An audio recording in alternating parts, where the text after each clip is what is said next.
کاوش مدیا. We are trying to do a deal with Iran, which we can get to later, however weak and short it is.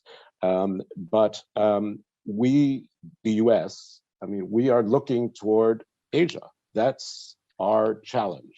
And that's the advantage Putin has turned, because he saw that as a moment of distraction and weakness.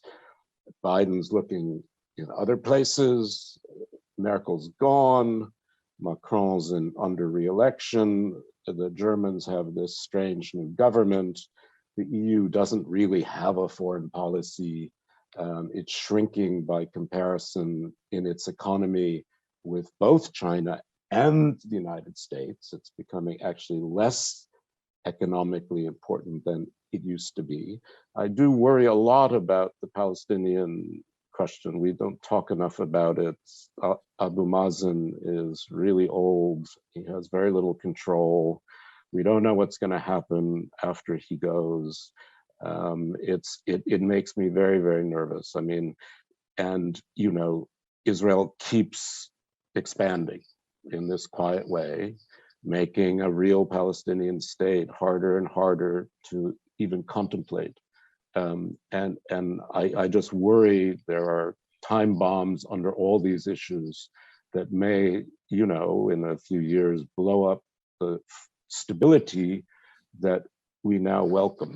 And where we are now, it's still the same. You have the EU3 doing all the negotiating and running back and forth between Iran and Rob Malley. You had in the American team some conflict because some people felt we were being too soft, too eager to get a deal. But I think the feeling now is the hopes the Biden people had for a follow-on deal that would be, as they said, longer and stronger, those seem to have disappeared. And even the value of a restored JCPOA is less now than it would have been 18 months ago. So I still expect there'll be some kind of deal. I really do, because I think the Iranians have won, to be honest. They have built the knowledge that they didn't have before. They have built incredibly sophisticated centrifuges. They're not going to destroy them under any deal. They'll lock them up. They've been pushing IAEA around. They've lived with sanctions for so long that, they may decide it's just not worth their while. Though at this point, I think however it ends, you will not call this a defeat for Iran.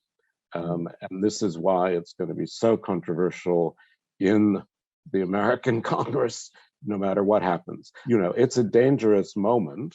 And so a deal is better than no deal. But this deal will not, answer the major question. And it certainly won't cut Iran's ambitions off at the knees. آنچه در مورد ما میگویند.